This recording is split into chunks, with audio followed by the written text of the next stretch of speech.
Hello, everyone. Thank you for coming on to our September edition of It's Taboo. Let's Talk.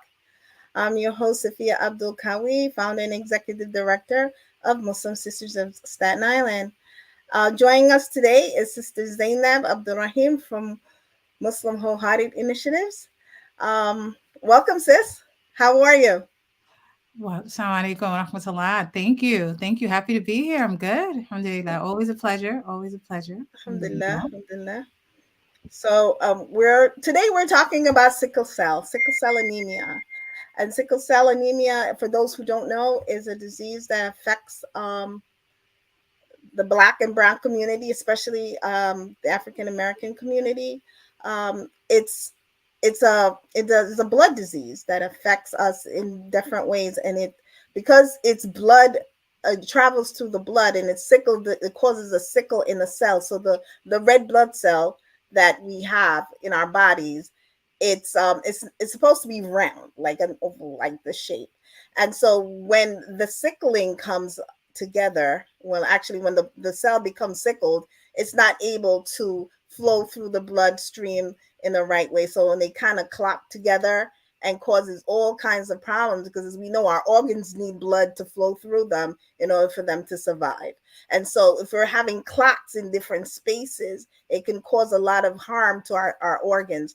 And so Sister Zainab today is going to share with us her journey as a young lady who's had experience with that as with a family member. Mhm. So you want to take it away, Sister Zainab? Sure, sure. Again, thank you so much for having me. أعوذ بالله من الشيطان الرجيم بسم الله الرحمن الرحيم الحمد لله والصلاة والسلام على رسول الله وعلى آله وصحبه ومن والاه رب اشرح لي صدري ويسر لي أمري واحلل عقدة من لساني يفقهوا قولي. Um, so again, my experience is lived experience with a family member, specifically my mom. So my mother was born with sickle cell thalassemia. So, which is, I guess, a variant of the sickle cell disease, right? And as a child, she was very sick. She was very sickly. My mother, just a little history, she was raised by her aunts and her grandmother, and they cared for her as she was very, very sick as a child. Um, as she became older and ended up learning more about medicine, subsequently going to nursing school right out of high school, she started to learn more about natural medicine. And that helped her tremendously. So as she got older, the sickle cell crises that she had decreased substantially because she learned more about like homeopathic ways to treat herself. She did a lot of work, just a lot of research on, natural ways of overcoming sickle cell crises. Because as you know, um, when you have sickle cell disease, you have crises from time to time. And it's not to say that she didn't have crises growing up, when I was growing up, but definitely it wasn't as bad as it was when she was a lot younger. So yeah, that's a little bit of my story in a nutshell, um, and we can just kind of have a conversation around that. I guess the impact um, of it on our family. Uh, let's see. It was hard, to say the least. It was hard, watching my mom in the middle of a crisis. She was in excruciating pain. Sometimes she couldn't talk because the pain was so unbearable. Um, she was in the hospital sometimes for weeks on end. My dad, he would have to work, obviously, so we would have to stay with, close family friends and family members when possible. And as a child, it was just kind of hard to wrap my head around, my mother being in so much pain. And then you kind of feel helpless because there's nothing that you can do, right, to kind of help them through that and to comfort them. So yeah. Wow, that must have been very difficult for you and your family, as Mhm. especially trying to understand what can you do to help, right? Yeah. Um, I was talking to one of my nephews the other day, and he was explaining to me. about his journey to sickle cell. Mhm. And you don't know Right. how this is affecting that person unless they're telling you, right? Right. Because we lived in the same house, Mhm. for quite amount of years, and not knowing what some of these crises were causing, what kind of pain. It was always talking about his head, and it was always going to the doctor.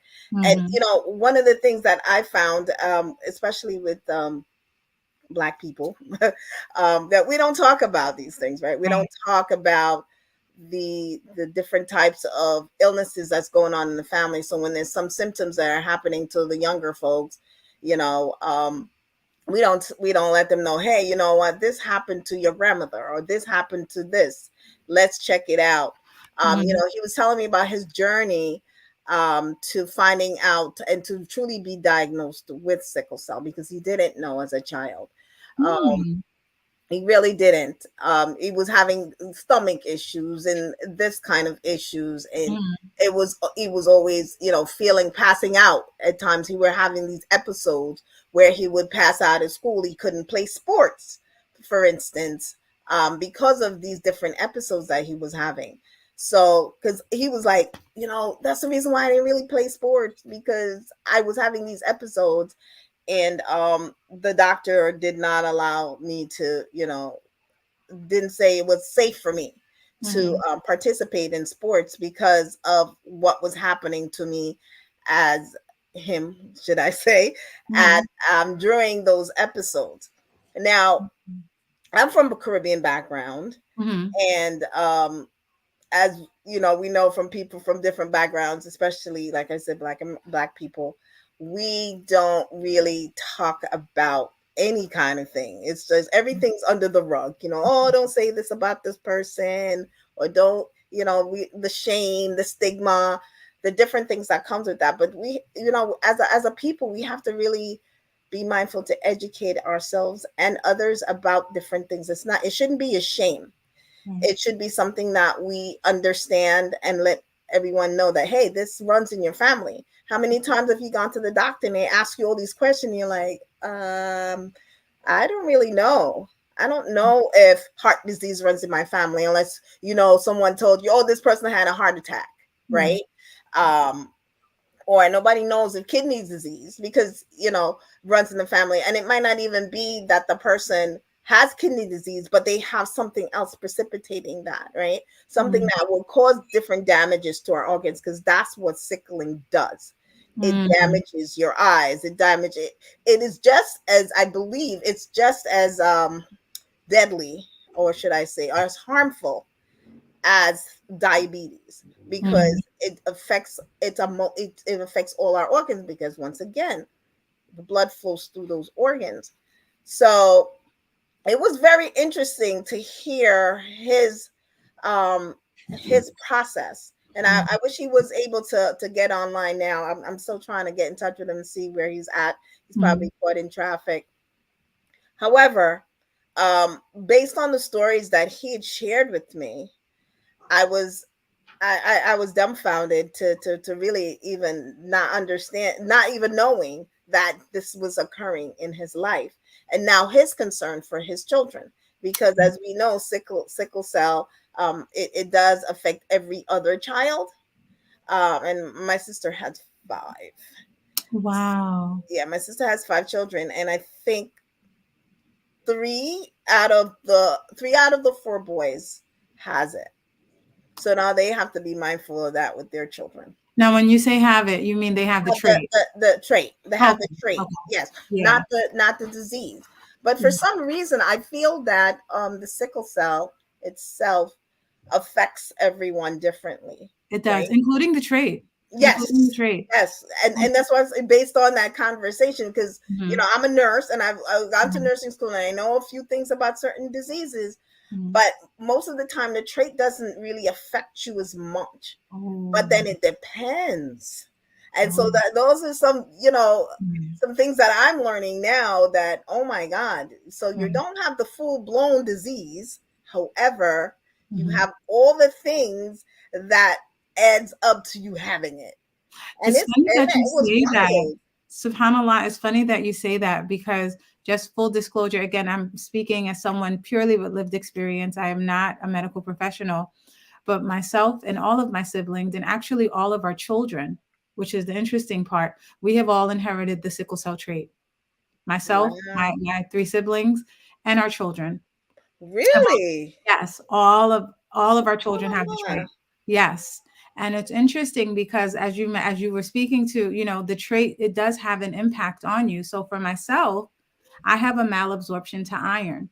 So no matter how much iron I take, no matter how many iron supplements I take, no matter how much iron rich food I ingest, I still come back anemic or with low iron, no matter what, to the point where, and I'm not the best of patients, so don't judge me.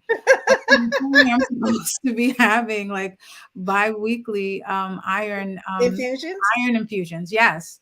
Yes, that Wow. was the only thing that would kind of bring my levels up to normal levels. And it had to be consistent. And it impacts me. Like I'm tired, more lethargic, especially when it's that time of the month. Definitely just like feeling just physically drained. Um, Certain things I'm just not able to do physically.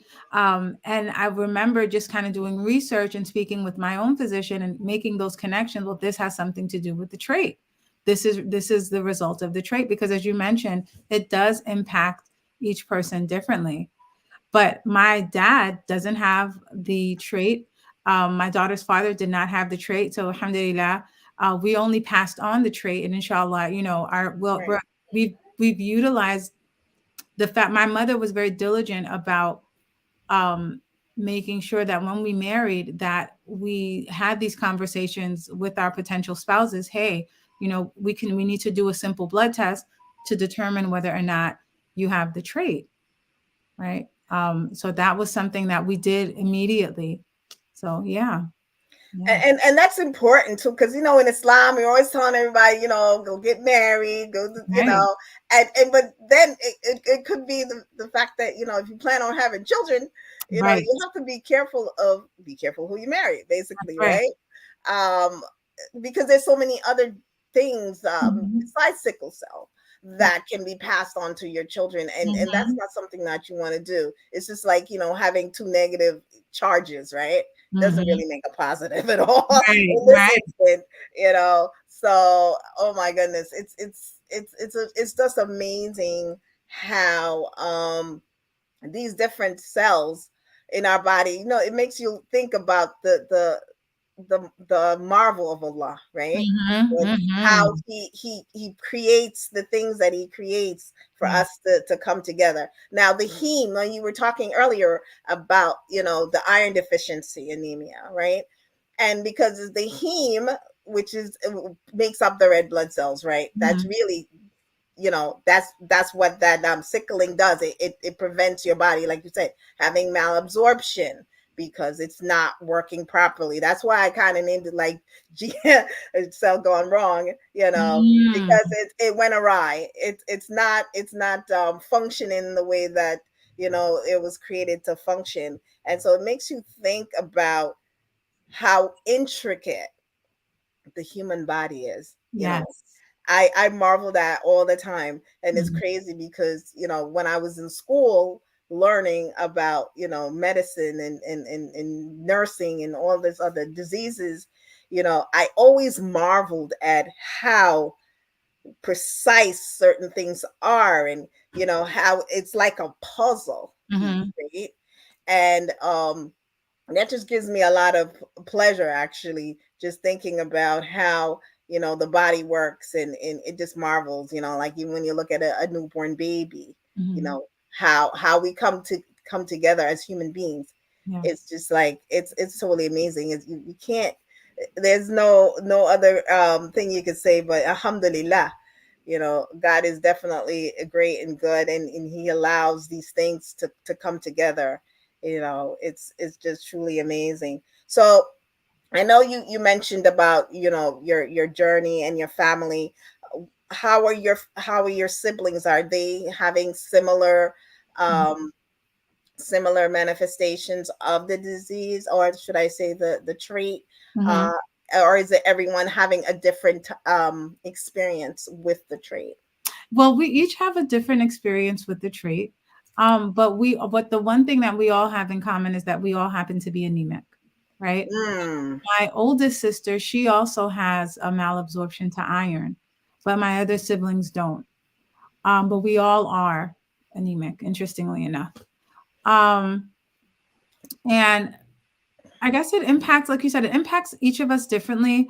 I know for my two older sisters during pregnancy, like they were really, really, like it really impacted them. And their physicians, were really good about letting them know, well, listen, because you have the trait, these are some of the things you want to be aware of, not just being anemic, but some other things that they would mention to them as well.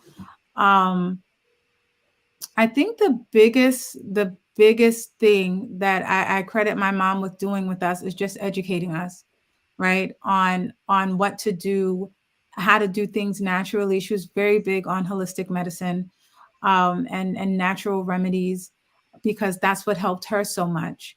Because people with sickle cell, especially because it is a disease that impacts Black and Brown people, when they would have crises, and this is actually something that's well documented, when mm-hmm. they would have crises, when they would go into the hospital, when they were in the middle of a crisis, they were in excruciating pain, they were seen as drug seeking, right? And they were oftentimes not treated as someone who has a less Black disease, right, if you will, Yes. who also experiences pain. They were more empathetic, and it was embedded in how they. It was embedded in them. It was embedded in what they learned about sickle cell as well. Like, oh, these people are drug seeking. They exhibit drug seeking behaviors. They're addicted to pain medications. They're this. They're that. But never really getting to the core of the pain. Like, this pain is unbearable. Can you, as you described it, right? The it attacks so many different organs in your body, and sometimes all at once. Yes. So you're going through this excruciating pain. You can barely talk. I know my mother, there were times where she'd be literally just kind of like laid out on the floor and she could not speak. And the Wow. only thing we could do was, just call 911, take her to the hospital. And I remember the first time my dad was like, "Yeah, well, they're going to treat us differently," and it's Wow. really unfortunate. But that was some of the things that I saw growing up with my mom. But going back to your question about how it impacted my siblings, I think it just impacted all of us differently. But I know that with my oldest sister, she and I were very similar, where it impacted us the most. How- Mm. Yeah. And I think too, it does at times, at least based on some of the information I've been getting, that it does impact males differently than it does females as well. Mm. And I Mm. guess because it has to do with our hormones and different things like that. Mhm. While you were talking about how it impacted your mom, where she was be on the floor sometimes, Mhm. just laid out basically. Mhm. It just made me think about one of the things that my nephew was complaining about all the time. Mhm. Because you wake up, and because we're they're concentrating on just on the stomach, if he's just going for his stomach, and so they're Mhm. not looking at all the other things. And I'm like, while I was having this conversation with them, I'm like, wait a minute, Right. if they knew that you had sickle cell, why wouldn't that be something that they would at least put in the equation as to why you're having these different issues? Right. And so it goes back to how we are perceived as Black people, Right. perceived when we come into the hospital environment, right? Looking for medical care, when people are looking at you like you're looking to, get some drugs. Right. And it's not always the same. It's not always the case, I should say. Right. And it is sad, because if you're talking about knowing your history, that's once again why I said earlier about knowing your history. We Mhm. can't hide these things from our children Right. or our family members, Right. because it's really not fair to Right. them.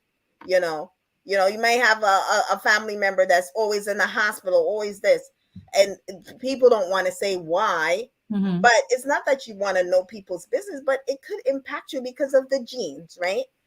These are things that pass from generation to generation. Right. And so I think it's important for us to always remember that we should share some information about Mhm. our medical history, Right. especially when it's something that can impact the next generation. Absolutely. You know, Absolutely. I think you raise a beautiful point. And if I could kind of just speak to the importance of community and really the yes. role community played in my mother's life. Um, I know that, as we've talked about this in the past, how the close friendship that my mother shared with Dr. Aliyah, Allah yarhamuha, Hmm. and one of the things that Dr. Aliyah would do is that when there was someone in the community that had sickle cell, she would have them go to my mom and they would talk. Hmm. My mother would discuss, what are your symptoms? How are you feeling? Have you tried this? Are you doing that? Have you heard about this treatment? Da, da, da. But there was a sense of community that I don't necessarily see anymore. Not in that way anyway. But the folks that did have sickle cell, they would kind of congregate and support one another, especially the Muslims within our community, because they understood how challenging this disease was. Okay, well, if you happen to have a crisis, I'll watch your kids. Or if you have a crisis, you can watch mine. You can watch my kids. And it was just something that was so beautiful, in where we were there for each other during our highs but also during our lows. I remember at me and my siblings, when we were younger, my mother had a really, really bad crisis and we didn't know if she was going to survive this one, and Wow. she was hospitalized for a month. And we stayed because my dad had to work. We stayed with the sister and her family for a month, and we would Wow. go to school with her children, we would eat with her children, we would spend the night there, and we were just like family. It was a community, and we really looked after one another in that way, because sickle cell is a disease that impacts every aspect of your life, especially for the person who has it, but also for their loved ones too, right? Like, again, like I was mentioning before, it was so confusing growing up, like, and heartbreaking, really. Like, we couldn't do anything to help our mom, and we would see her go in and out of the hospital, and have crises, and have to have different procedures to try to mitigate the amount of crises that she would have, and it would work for a while and then it wouldn't. So it was just really heartbreaking, but I'm thankful to Allah for the community that we had, that supported us even during those difficult times. Alhamdulillah. So, like you said, having that base of support Mhm. is very important. Not just for the person that's going through it, but the family, Absolutely. right? Yeah. Oh, The yeah. family, because as you said, as a young child, you were confused and not knowing what to do because Mhm. yes, you know that it's not. It becomes a norm after a while. Right. I'm sure Mhm. that mom's going through this, but it's still very scary for Mhm. for a young girl or boy that's watching their parents because your parents is your rock, right? Mhm. And so when your parents is no longer your rock in some instances, it affects you emotionally, right? So imagine the social emotional impact that it had on families, on communities, and not understanding as a child what is going on. Yeah. Yes, mom or dad is not well, Mhm. but you still don't understand, right? Right. So as you gotten older, and knowing that you also have the trait and how it impacts your life, I'm Mhm. sure it helped you understand a lot more about what your mom was going through and how you may want to be supported, right?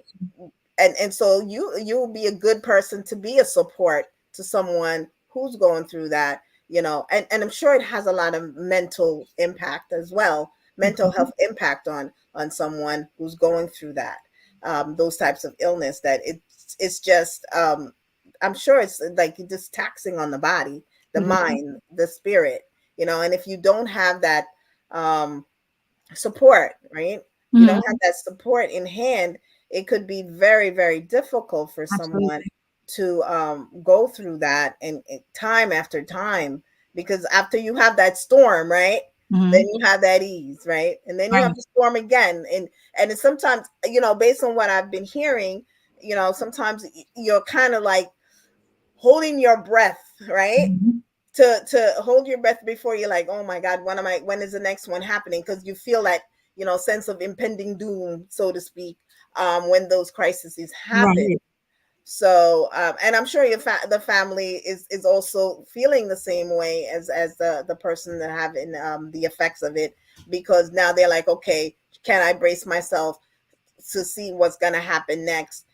How do I live? How do I navigate through that, my life around my family member who I love dearly? How do I navigate those spaces to help not just them, but help myself at least have some sense of balance and normalcy?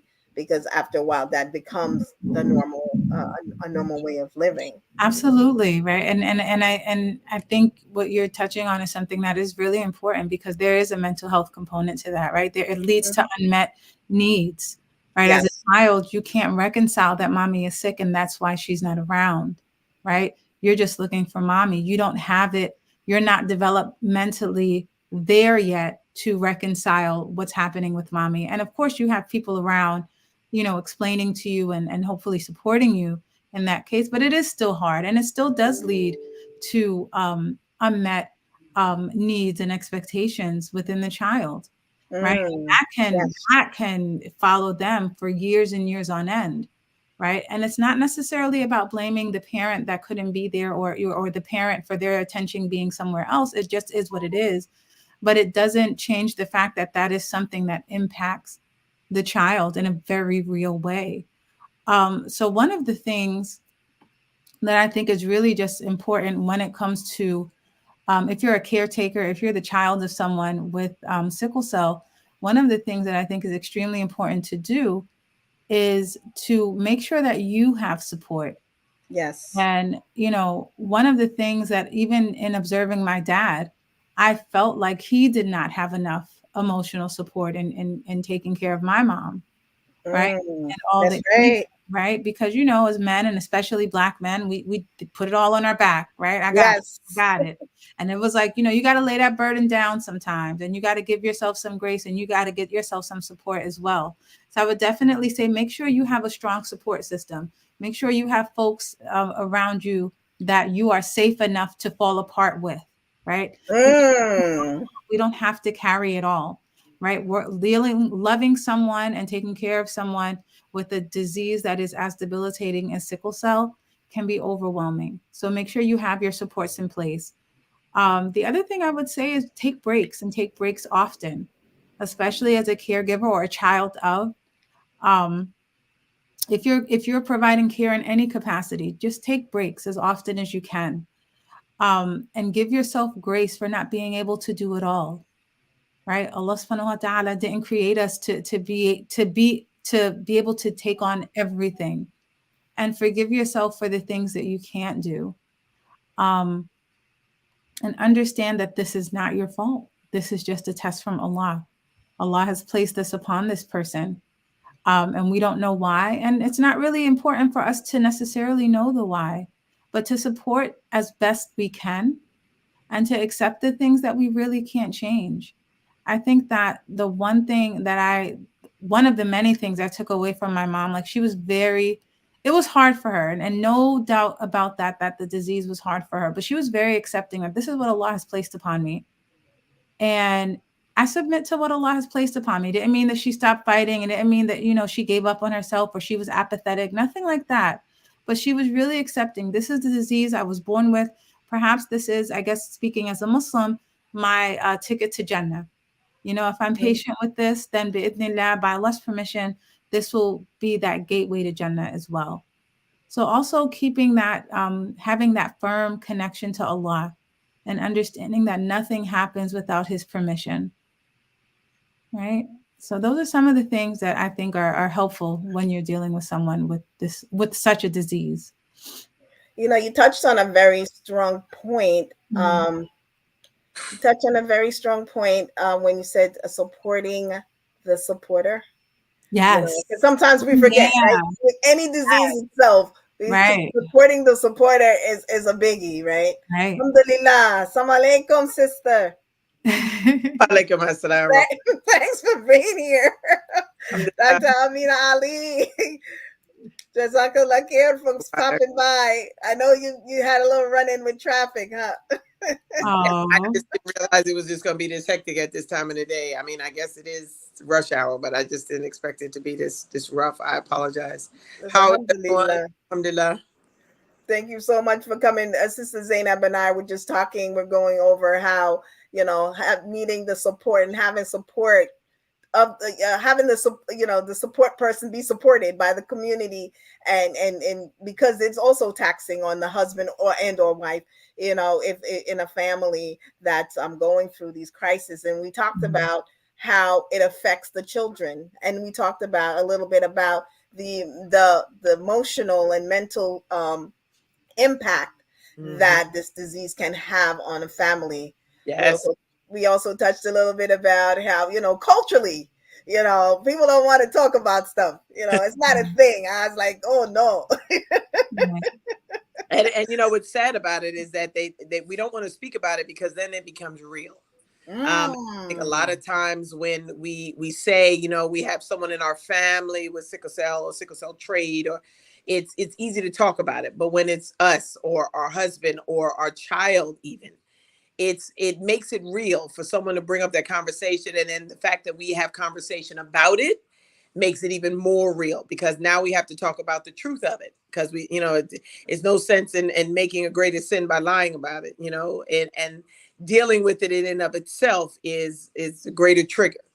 So mm. someone talking about it in line in the grocery store, or even on the train, having that conversation, it just brings up emotions that we don't want to be real, let alone have to talk about it in real time. You make a very good point there, sis. Sometimes we don't want to talk about it, but the reality is keeps biting you. Keeps biting you. Right. And we don't want to have that conversation. We don't want to question Allah subhanahu wa ta'ala. So you can't see the question, like, it's written, bring your troubles to Allah, but then when you bring them to Allah, of course it's going to come with a question. You're a human. It's going to come Mm, with why me, why not, why not, someone else. I know a couple of people, we can name 5 people on one hand how many people we wish afflictions to because they deserve it, in this life. But then when we have to deal with the fact that it is upon us, we have to go either the high road of, oh, it's Allah's qadar, and we have to sometimes fake it in that mindset, or we have to deal with it in tears, that it is Allah's qadar, and it was, given to me, and it's mine. And then we have to deal with that. So we have to deal with the psychological as well as the physiological pieces of that. But getting into, and quickly, because I know it's late, getting into my point of the topic. If we deal with it and we talk about it in line, can you imagine now bearing a child for 10 months, knowing that for these 40 weeks that this child may have the trait, may have the illness, you may have brought another person into this world. So now we have guilt and shame behind this. mm, Because now you say it was a lost cutter for me to get pregnant. If he didn't want me to get pregnant, I wouldn't have got pregnant. Now that I'm pregnant and I have the trait or he has the disease, what do I deal with now? So now I have to deal with the fact that I may have done this to him or her. I mm, may be the one. I mean, it's a lost cutter, so Allah bequeaths it.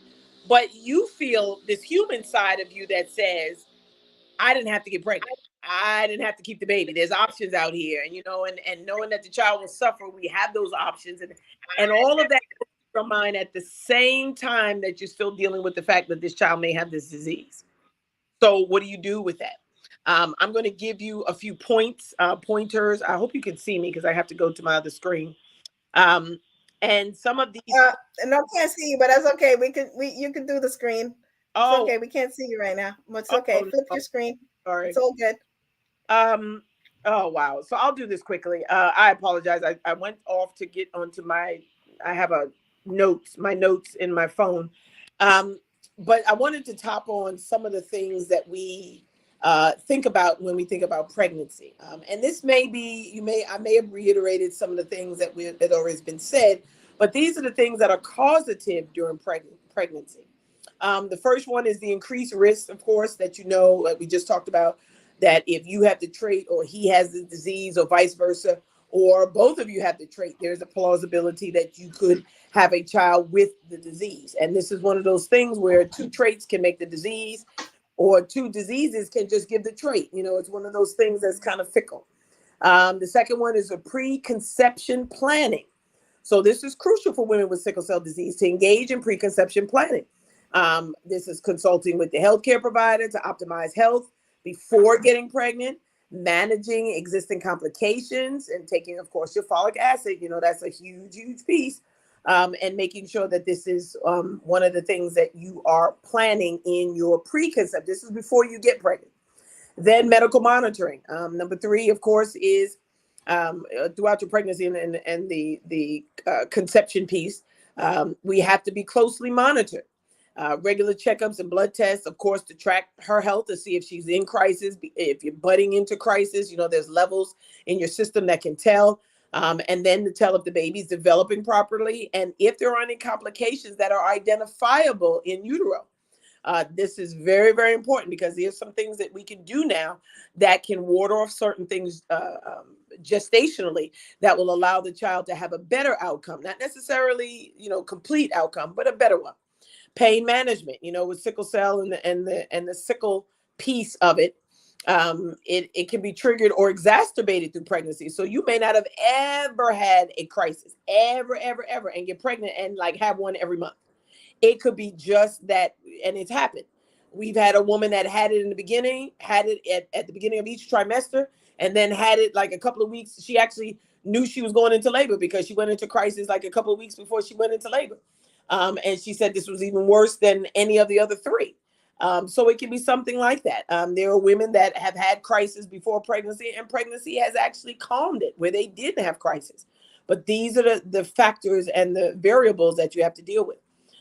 Number five is birthing considerations.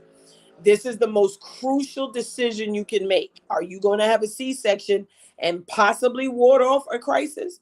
Or are you going to go through birth, which could actually trigger a crisis? So this is where, you know, you have to understand a vaginal delivery versus the pangs of going through surgery, which is what a C-section is. And surgery has been known to trigger crisis, especially after if you have to do an epidural or your body doesn't recognize the epidural as you're supposed to wake back up, you know, it could go into crisis and it delay your body waking up. So it'll, you know, it may throw you into those things. A couple of more is, of course, the risk to the fetus that we talked about. Some things are preterm low birth weight, fetal distress, and the plausibility of the baby having a crisis at birth, because the trauma of crisis can throw it into trauma of birth can throw it into crisis. Hydroxyurea. This is a huge thing. Now, I don't know if you spoke about this, but some women with sickle cell disease may be on hydroxyurea therapy before pregnancy. That is essential to evaluate the risk before and during. This is very, very important because a lot of the acids that are in that can be causative and toxic to baby. You could actually have a miscarriage or the baby be stillborn. So this is very huge. Of course, you have the blood transfusions, which may be necessary if you have if you're going into surgery, if you have crisis and have to have emergency C-section.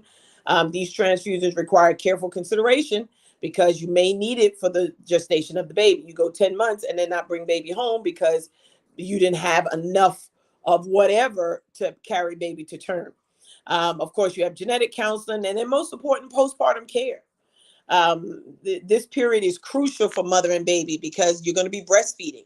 Some of the things that you have in the breast milk may be causative. It may be not causative to you, but the strains and pangs of breasting. And we call it breasting when you're trying to pump or you're trying to take supplements to bring your milk in can cause a misnomer in this. So these are just a few. I just named 10 of them that were off the top of my head. I had the notes because I was trying to remember all 10 of them when I jotted them down. But medically speaking, and I know just being in the field for 30 years, I may have had a handful of women with crisis or have gone into crisis during pregnancy. Those were, we went to our high risk pregnancy. I normally take normal pregnancies, and I take the ones that are home births and that type thing. So you really have to be like solid healthy. So the ones that are um, the perineal doctors, the ones that have crisis, are going to go to antepartum doctors, and these are the doctors that are high risk. The ones that take consideration for surgery, and they have long conversations with you throughout your pregnancy. And I mean long conversations. Like every pregnancy, you go every month religiously, and you're going to go pretty much on the day, because they want to monitor when you have crisis, if you have crisis, how long crisis is. Is it exacerbated by the baby getting heavier or you getting bigger? Is it weight consciousness? Is it toxemia? Is it preeclampsia? All of these things come into play when you're pregnant with sickle cell. Now, most people say that, of course, you're going to have sickle cell all your life. So pregnancy is just another milestone. But you don't want to cause fetal harm or mother distress just trying to prove a point that, I have sickle cell and I can just get pregnant. You don't want to exacerbate things. But then as a Muslim, you don't want to feel as though you have the ability, and then you're fearing the outcome more than you fear the qadr of Allah. Because he can have you have a perfect pregnancy. How many times have we known women to have sickle cell and have a perfect pregnancy? I mean, even better than some of us healthy ones. And I know I've had quite a few shares of healthy pregnancies, but I think knowing that sickle cell is a causative, it is a worry. It is and you can't worry and pray too, but you're human. So again, the physiological, which is the actual physical, and then the psychological piece. The psychological goes without saying that, there should be an additive of mental health counseling in your pregnancy. And we're suggesting that now, because if you don't deal with how you feel, there is not a Isan or a dab that you can talk to that's going to help you get through it with some kind of respect and modesty.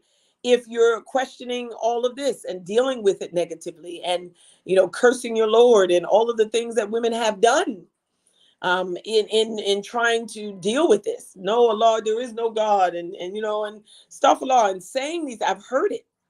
Women that have just come out of pure modesty and humility and humbleness because they didn't understand why their baby, got all the way up to 9 months and then didn't come home because they went into crisis and the baby died. Or the mother went into crisis throughout the pregnancy, and now she's trying to figure out if she even wants to have this baby. I don't want to have to keep dealing with this crisis. And these are the things that realistically we have to deal with. So our faith is in true understanding of this. It'll either strengthen it, and when you come at it, I'm telling you, you will be more humble than I can possibly ever imagine, or it will teach you a valuable lesson in questioning. The qadr of Allah is sufficient and it's suffice, and it's well enough for all of us. But until you actually go through that, you will not even understand the depths of that statement. And that is where the learning curve is in the wisdom. So I thank you for allowing me to speak in this quick time. And I offer and welcome any questions that you have, or any comments that you want to make on the topic. Alhamdulillah. Shukran, sis, for your input. I was just absorbing all that you were talking about. This is great, because Sister Zainab and I were just saying right before you came on about the emotional and mental strain that it could happen this on the spouse of the person that is impacted, right? Absolutely. But then as you started talking about the individual itself in that way, from a provider's perspective, it kind of solidified our conversation right? Yeah. How debilitating and how impactful it has, not just on the person that's experiencing those crises, but also the family members. But you gave me a different spin on it in terms of, what your experience has had with women and how they manifest their feelings towards it. Yeah. And so it's very insightful, and I thank you for sharing that, because this is when I thought about doing this talk, because everyone, if people are not aware, this September is Sickle Cell Month, Awareness Month. So with our Taboo Talks, we try to talk about things that is important to our community, but as well as I try to bring it in themed with the months that it's representing, these awareness months, because I think it's important for us to kind of tie the two, so to make people be more aware. But I really appreciate you two lovely ladies coming on and sharing your expertise and your experience. And I was telling Sister Zainab earlier Yeah. that I was talking to my nephew about his journey, and he was trying to get on, but I haven't gotten in touch with him. But he was just telling me about some of the different experiences that he was having, and people are not diagnosing him correctly, because Sister Zainab said sometimes we go to the emergency room, we go to the doctors, and because we're Black and we think we're seeking Absolutely. medication for pain, and they're not looking at certain things that are happening. Why do you keep going to the doctor for your stomach, and they keep saying there's nothing wrong with your stomach, but you're having stomach issues, right? But they're not tying in the history. That's what we talked about. Knowing the family history is so important. Many times when I used to ask my patients, about their history, when we're doing triaging for different things, and they're like, but this other person asked me this already. But you forget. You forget. I mean, I just actually did this today where I asked the patient something. They went in for their procedure, and the anesthesiologist came back out with the additional stuff on the paper. I'm like, but I just asked them if they had surgical history. And they're like, I didn't have anything. And then he's like, oh, yeah, I told you surgery. It's surgery. Right. It's surgery. So we do forget, we do forget that there is, we do forget about history, right? Because we're thinking history is something that just happened yesterday. It could have happened when you were 5 years old. It could have happened when last week. It's still history. And I think that's one of the things we have to really remind each other when we're giving medical information, to make sure that we are write it down. Write it down if you don't remember, because I know I forget. Write it down. It's funny that you say that, because I think just from this perspective forward, asking history, I'm very specific. And a lot of women have called me invasive and intrusive. And they made mention to it, but I think when it goes back to that thing about talking about it, we don't want to talk about it. It may have happened when, we had one crisis when we were 13 and never had another crisis, and we're 50 now. So we just assume we're over it, or it's not something we have to deal with. We only had one crisis ever in our life. It never affected me ever since then. I'm fine. It's fine. I don't have sickle cell. So now you go through surgery and it's triggered, and now this is crisis number 2. So now it's like, I didn't tell you about the sickle cell, but now you're in crisis post-surgery. Now what do we do as doctors? Like, how do we deal with that when we don't know that was a sickle cell crisis that we just saw? We could think it was adverse reaction to the anesthesia. It could be the dye in the, it could be something as little as the dye if we're doing anything arterial or vascular. It could be anything that has to do with the vicryl, the sutures that we deal with. Anything can throw you into crisis. But how do we know if you don't tell us? How do we know that that's crisis? How do we know that? And then by the time we get to it, it's you're knee deep in it, and we can't even really help you. We have to let you pretty much wait it out. Yes, and that's what it is.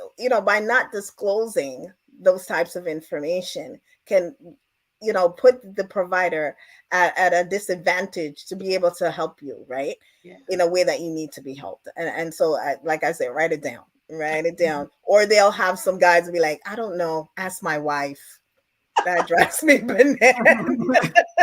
I have one of those. I have one of those. Clear. You don't know what medication you're taking? No. I don't know. It's the red pill. Oh wow. I'm telling you. And he'll even add, like, when they'll say, well, what's your date of birth? He'll and I'm looking, I said, what is your date of birth? Right? He'll just look over at me, No, I wasn't there. Right. You're 5 years older than me. Like, I wasn't even there, right? Exactly. But it's amazing though. And even just like, with us having our children, We have to let them know what Yeah. happened to grandma, or and it doesn't matter what disease it is. It Right. could be, and we were talking about this earlier. They'll ask, do you have any history of heart disease in your family? And like, no, but my grandma died of a heart attack, and Right. this one had a catheterization. I'm like, really? It's heart Mhm. disease. Right. You have to laugh to keep from crying on some of them. I Mhm. really do believe that. The alarm just went off. So okay. Yes, yes, yes. Alhamdulillah. Well, thank you, ladies, so much. I Mhm. really appreciate this conversation. May Allah reward you for your time. Mhm. And we got to have a conversation again, Yes. about something else that's going on in our community, right? Yes. So, Alhamdulillah. Thank you so much. And thanks, everyone, for watching. Assalamu alaikum wa rahmatullahi wa barakatuh. Good night, Sister Good Zainab. night. Night. Good night.